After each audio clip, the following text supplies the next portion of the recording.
Assalamualaikum warahmatullahi wabarakatuh. Perkenalkan, nama saya Muhammad Izul Haq.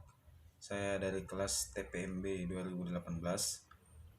NIM saya 1803053. Baik, di sini saya akan menjelaskan proposal tugas akhir yang sudah saya rangkum dari beberapa bulan yang lalu, yang berjudul Industri Pengolahan Minyak Bumi di Indonesia. Baik, saya akan menjelaskan tentang latar belakang dan asal-usul dari minyak bumi. Minyak bumi atau dapat juga disebut dengan petroleum yang asalnya dari bahasa Yunani dari kata Petrus dan Leum serta Jugo Eleus. Petrus adalah batu dan oleus adalah minyak. Minyak bumi merupakan cairan kental coklat kehitaman yang tersusun dari beberapa senyawa hidrokarbon dan tersusun secara kompleks seperti yang kita ketahui bahwasanya minyak maupun gas bumi merupakan sumber salah satu energi yang paling dibutuhkan dalam berbagai bidang sesuai kebutuhannya masing-masing. Dan salah satu penggunanya yaitu terhadap industri transportasi serta berbagai bidang kegiatan rumah tangga. Kemudian ada yang menyatakan bahwa konversi dari energi cahaya dapat menghasilkan energi listrik, di mana tidak mendapatkan sisa hasil buangannya sama halnya seperti pembakaran BBM dan juga hasil dari beberapa bahan bakar fosil yang lain.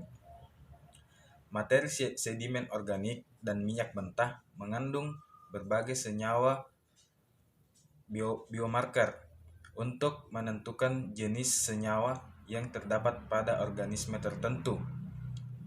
Menurut teori biogenesis, teori anorganik, dan teori duplex, bahwasanya jasad renik dari beberapa makhluk hidup yang bersumber baik dari tumbuhan, hewan, maupun manusia yang merupakan bahan pembentuk minyak bumi.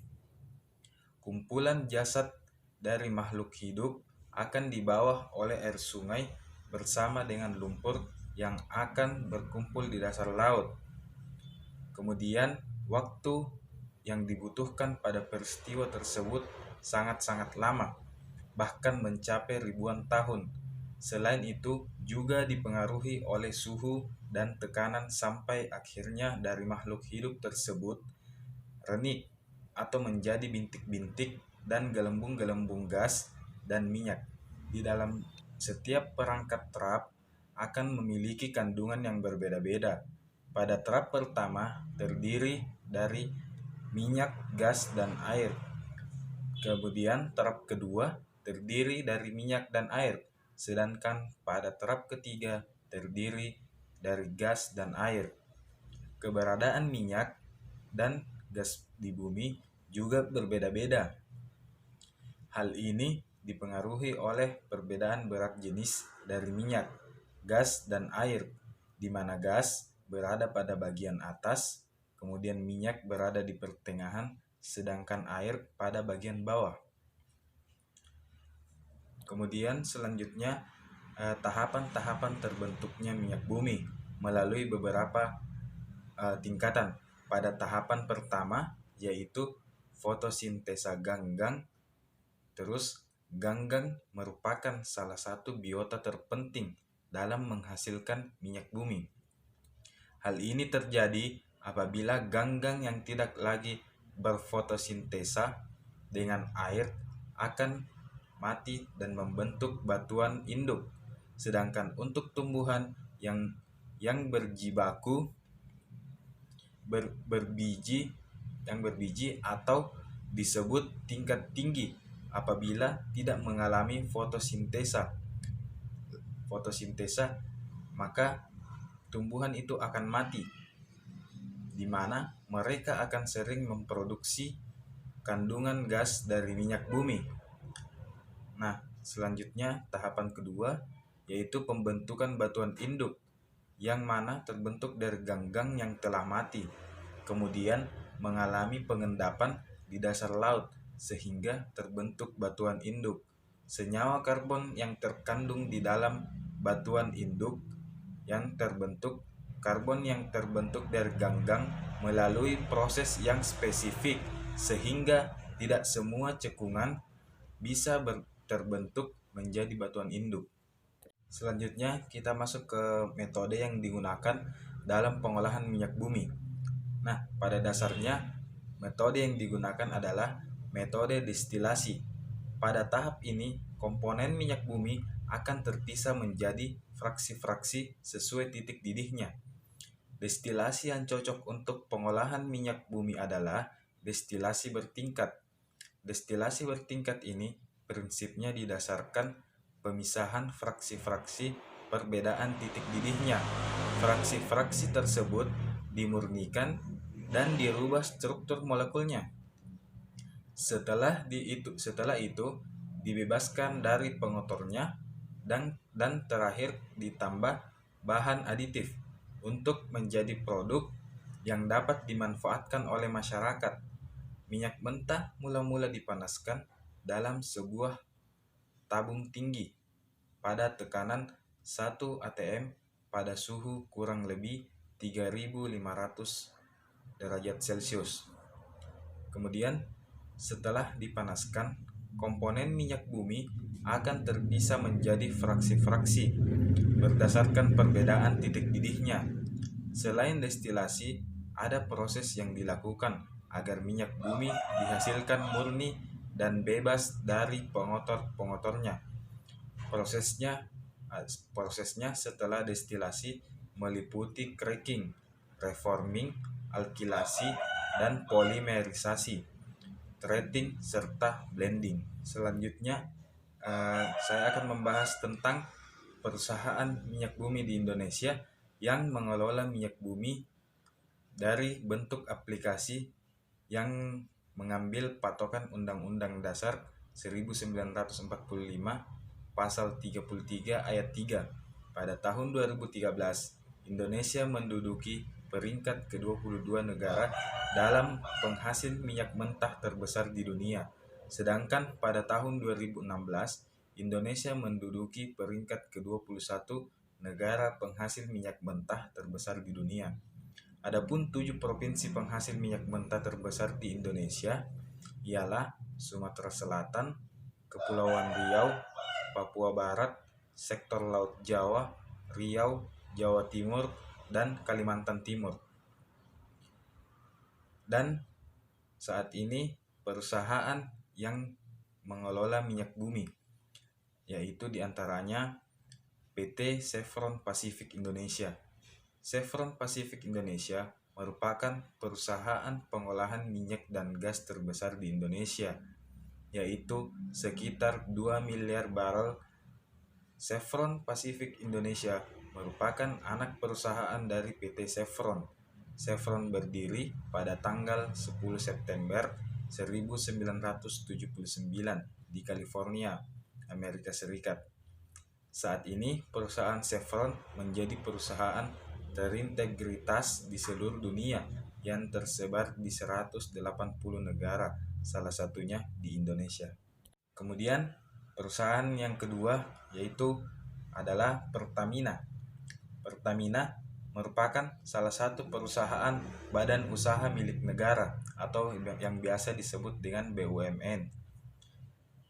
Pertamina ditugaskan untuk mengelola minyak bumi dan gas bumi yang ada di Indonesia, di mana Pertamina berdiri sejak tanggal 10 Desember 1957. Pertamina menjalankan kegiatannya berdasarkan prinsip korporasi yang baik sehingga mampu mencapai daya saing sampai tingkat internasional. Perusahaan ini aktif di sektor hilir dan hulu.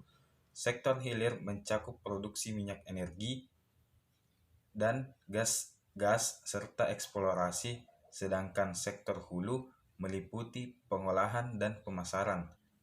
Pada sektor hulu ini, Pertamina melakukan operasional dan pembangunan kemitraan bersama Joint Operation Bodies atau JOB. Kemudian ada Joint Operation Contract atau JOP, dan Technical Assistance Contract atau TAC. Pertamina banyak menghasilkan komoditas yang berguna bagi masyarakat, seperti bahan bakar gas, minyak tanah, dan petrokimia. Kemudian perusahaan selanjutnya yang menghasilkan minyak bumi yaitu Vico. Vico berdiri pada tahun 1972, juga merupakan perusahaan pengolahan minyak terbesar di Indonesia. Vico juga melakukan kegiatan dalam pengeboran gas bumi. Pada awalnya, Vico bernama Hufco Huffington Company Indonesia.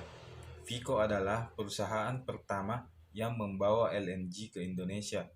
Minyak dan gas yang saat ini dikelola perusahaan ini dapat memproduksi beberapa aspek, diantaranya badak, mutiara, sembera, nilam, peguan, pemaguan, dan lampake.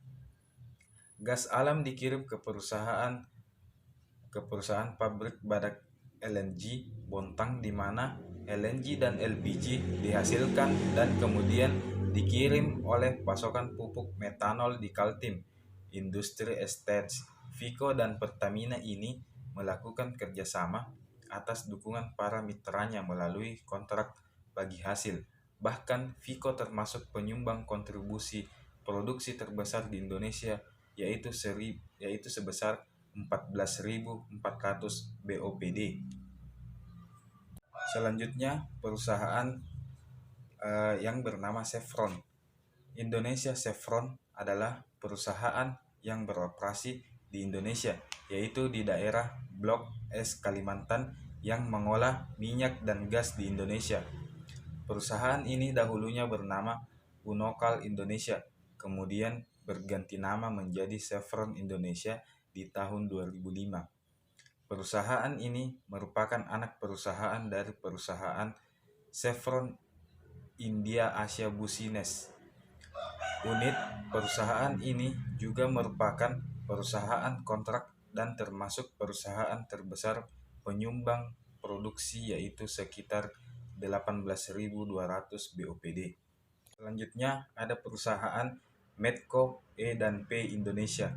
Perusahaan Medco E&P Indonesia juga perusahaan yang bergerak di sektor minyak, yang didirikan pada tanggal 14 Agustus 1968 di daerah sekitar Delta Mahakam. Perusahaan Medco E&P Indonesia adalah anak perusahaan PT Medco Energi Internasional.